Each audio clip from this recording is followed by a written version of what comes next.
Greetings and welcome, Guardians. Welcome back to another lore yapping video. I know it's been some time, and some of you specifically come back to the channel for these type of videos, and I am forever grateful for that.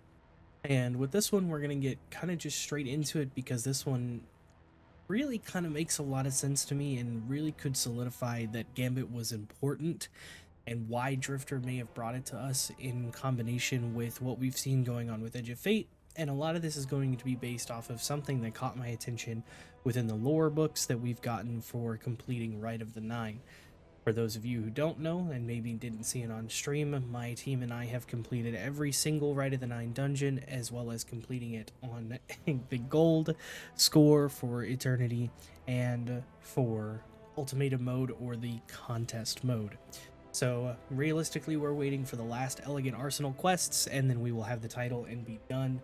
If you guys have also been able to do it, I'd love to see that in the comments, just to see how many people have actually done it or how many people have actually bothered. But let's get right into it.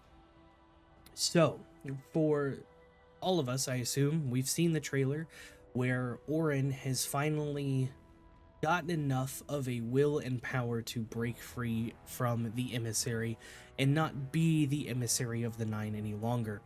She has finally broken those chains, and now we have Orin, the Sunbreaker Titan, back into the universe as we know it.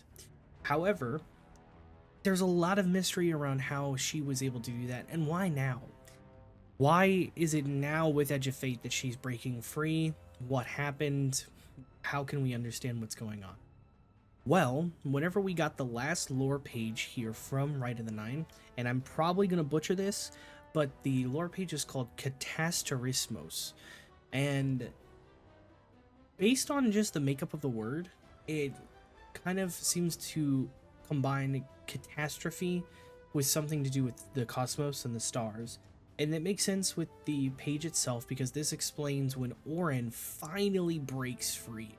The rest of the lore cards pretty much show us that Orin has always been consciously within the emissary. They are not separate, and it's not like Orin was completely no more. She was present in her own mind, but her body and her will were taken from her. And to be the emissary of the Nine, they had to remove that so that she could just repeat what they wanted us to hear.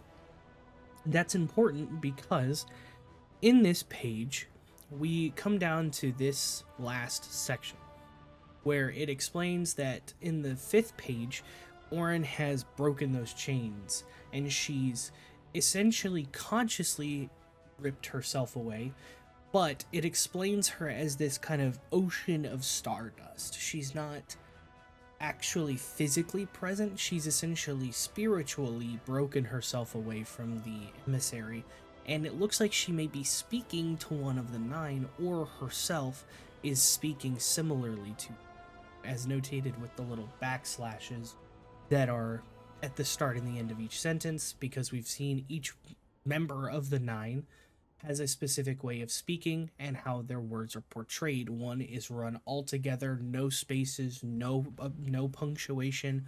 One is notated by the two just straight lines in between each statement or each word. Another one has the slashes, one has one singular line. But as we kind of see here, this is what Orin is essentially speaking into existence. You sit on the shore of the cosmic ocean. You are building a body, one grain at a time. It is hard work to sift through star stuff. Harder still to pluck each little speck of ash from the mess. Speck. Mote. Huh. They do love their motes, don't they? You are rebuilding yourself, one atom at a time. It is slow work, but one day you will be done. And this endless eternity will compress into a moment in your past. Your gift will end wars. It's time for you to. Now, that is huge, and what sparked this theory of mine here specifically for the statement of spec. Mote. Huh. They do love their motes, don't they? Now, some of you may see this as a stretch, but this to me immediately links why Gambit has been so important for Drifter and for Orin.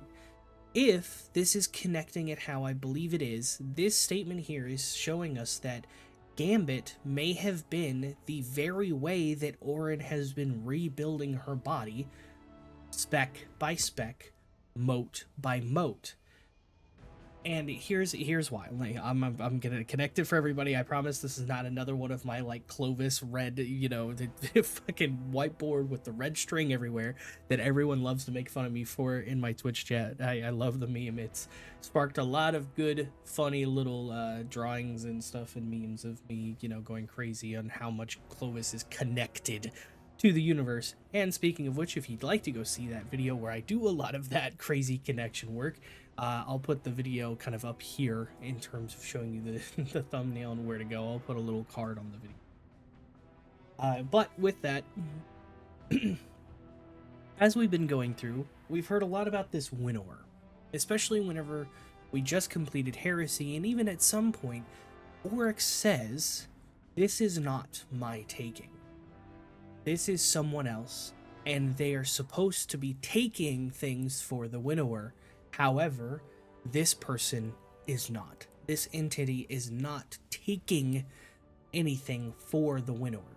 So it shows that the winnower is very much definitely connected to the Taken, to the Ascendant Plane, to something on the opposite end of us, the opposing end of the Guardian. However, with the winnower, we know from previous lore pages where the winnower speaks and where we've kind of identified that this has to be the winnower. He talks it talks consistently about providing will to those that no longer have it. And that is what being taken is. You have died, or you have given up, and you have no will left to continue your campaign, continue your life, continue your crusade of whatever kind. And then the winnower comes along and gives you that will. It takes you in, it takes your essence, and it gives you a reason to continue, even if the winnower's reason is to remove more things from the universe. That is almost identical to what the Witness did. The Witness found all of those individuals where they've just totally lost their will, or they've been betrayed, and reshaped them to give them a new will. With that kind of concept in mind, I mean, that's what he did to Callus. Callus was expelled and completely shunned from the Cabal. No one wanted him as leader. They wanted Keitel. He was overthrown. The Witness finds him out in the depths of space on the Leviathan, reshapes him and gives him a new will. Some of you may not know, and if you want a lore kind of breakdown on this, we can also go through that. Rolk from Vow of the Disciple was exactly the same way. Rolk was betrayed by his people on Lubre, and Lubre was a planet that was split in two. There was an enormous chasm between the two sides of Lubre, and they threw Rolk into this chasm, and he fell all the way to the bottom of the chasm and was nearly dead. At that point, that's when the Witness found him through his little ways of, shattering the universe and communicating across time and across space, and gave him a new will to shape him to how we saw him in the pyramid. And that's why his glaive that the Witness created and gave to him is called Lubre's Ruin, because according to the lore pages, if I'm remembering correctly without looking up anything immediately, that glaive was used to completely raise the planet, destroying it. He crawled back up out of that chasm and became Lubre's Ruin. And that's where Rolk then became a disciple. So the Witness had his own way of the kind of taking and providing new will. But the reason that that's important is because the Winnower is all about giving new will to you. I'm going to give you a reason by making you taken and giving you a new reason to fight. So then connect this idea and the Taken's idea of being given a new will to Gambit. In Gambit, we are destroying taken primevals, powerful beings, but also getting motes of light from all of the enemies that we defeat and dunking them in that machine that we still have no idea what it does, but this may be the explanation, where it just looks like a bunch of star stuff in there. So if we're defeating the Taken to then put, trap them in that machine or dunk them into that machine, and we can look at that then as, okay, we are taking the will back from those taken primevals. We're stealing the will and their energy and putting it into that machine. So how does this connect to Orin? Well, Orin lost her will and lost her corporeal body to the Nine. She no longer has it. So in order to empower herself and regain that power and that will to then do the severing that she has done in that trailer that we've seen, I believe that Gambit is directly taking the Winnower's will that's been given to these enemies and then putting it into this machine to help Orin rebuild herself and gather enough strength to then separate. To push that even further, outside of just this small little comment that was made in the lore book, think of it this way as well. Drifter arrived out of nowhere with this giant planetoid on the back of his ship. And as far as we know, and there's videos I've made on this before, so if you'd like to know more of Drifter's backstory, lore, anything like that, definitely go watch those videos. I believe it starts with Drifter's Unfinished Business. That is like the encompassing and comprehensive video I did on Drifter's lore, which will help you understand the relationship with Orin and things from that. I don't have enough time to go over it in this video for sure, especially since I've done it before. But yeah, go watch the other Drifter videos. I think they're really good, and this character fascinates me with how much we're having revealed, how much is still a mystery. But we know the relationship between Drifter and Orin and how she left into the vacuum of space to go find the Nine and never returned, at least in the way that we knew her. So then Drifter goes to find her, comes back with this planetoid, and just arrives at the tower. Doesn't give any explanation, and then we go into it, we receive the prophecy from the emissary. However, think of it this way. From how the emissary has spoken to us in open concert, when they just appear and they come to speak to us, it does sound very predisposed, very, here's what I'm supposed to say to you. However, in prophecy, at least by my interpretation and from replaying it, since prophecy is also in Rite of the Nine, which helps connect this theory even more, the emissary speaks more freely. She's not bound as much, or does not feel as predisposed. She's much more casual in discussing things with us, as if, ask a question, I will answer. It's not the Nine wants you to hear this, or you are meant to hear this. This is an open space to conversate and to ask questions. So, my idea is that when Drifter found this planetoid, or whatever this is, it is a space where Orin can speak freely. Now, one thing I did need to double check, and I'm going to go back into the trailer and I'm going to try to see, and so we'll see in this video if it comes to fruition. If that planetoid is Orin, the combination of all of her stardust, as we're seeing in this lore page, if that's what's left of her, and he's just dragging her around, it helps the theory even more, because I did see Drifter's ship in the space, like the atmosphere of Kepler. So Drifter comes with us, for sure. We know this. But I don't know if I saw the planet on the back end of Drifter's ship. So, if this does connect properly, and that's just her hunk of stardust that she's trying to rebuild herself from, this even solidifies it more that Gambit was her way of telling Drifter, I need help. I need you to get the Guardians to help me rebuild myself one atom at a time and give me my will back and enough strength to rip myself from this body. to completely cut off the 9 and no longer become their emissary. And that's kind of the theory I have. It shows that Gambit, it was important. You know, a lot of people feel like, Gambit, it doesn't make any sense lore-wise. It's just kind of here, it's this, it's that. But this gives us such a solid connection to what we were doing with Drifter and why he felt it was so important. It still does not explain why he's got egregore spores all over his ship, because I still don't fully understand what the egregore is. We've seen it on the Leviathan, we've seen it on Drifter's ship. Maybe it's connected to Kepler and the 9 in some way, and we'll figure out more of that. Maybe it's their way of being present throughout the universe, who knows, right? But this is kind of the theory, is, Drifter came back with Orin. She gives him a way to rebuild her and help, and of course, they were lovers at one point, and I'm very excited to see how awkward that might become with Drifter, Orin, and Eris. But, one thing at a time.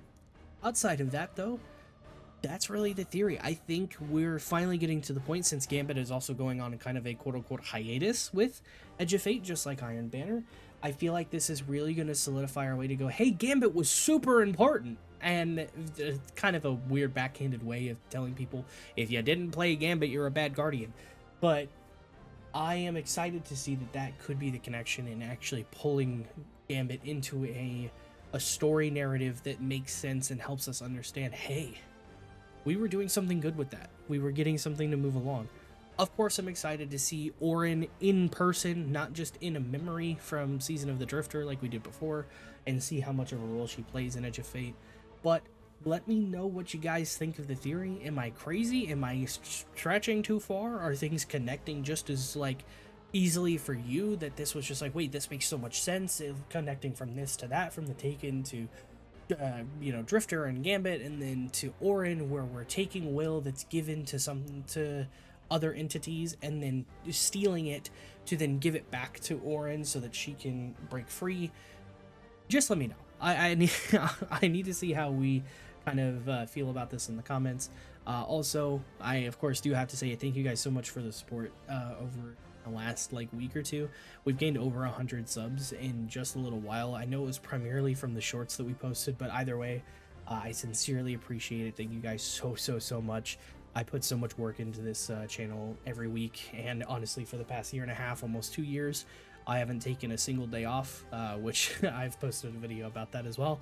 But let me know what you guys think, and I'll see you guys out there in Edge of Fate, of course, or maybe just out there out and about. Come by the Twitch if you want. If you need help getting carried through stuff, or just want some help because you don't really have a lot of friends on Destiny to help you do dungeons and stuff that you've never done before, come say hi. We love helping people. We love kind of just getting you to have that experience before a big expansion comes through. And other than that, have a great day, guys, and I'll see you. I am not. That's fine. I don't need much. Hey, we here? Victoria? Oh, Yes, go for fuck! Going. He spawns immediately, remember. Alright, let's do this. Okay, let's. I Can we have farm 5 and ammo well. for a second? What? No. 5 and well. Do we need ammo? 5 and well. 5 and well. No, I have 5 and 4 well. bullets. I have 27. Come on. Thank you for Come on. everything, Smog. Hurry!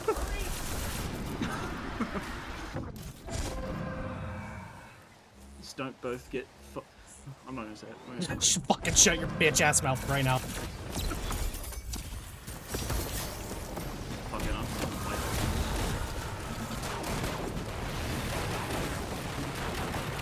Oh my fucking god. Nice. Run. I That's some bloodlust, hero. fucking hate It this hit shit. me when you were tearing that last pack of taking No, that was apart. the fucking What the modifier. nine are trying to Ian. say. Oh. That should have been the Dark. easiest, but that It don't fucking matter. modifier makes it Light impossible and to dark survive. are Oh not my the god, same. it's done. Didn't say the same. Just the difference don't matter. I can't believe I had to run double special. I feel so gross.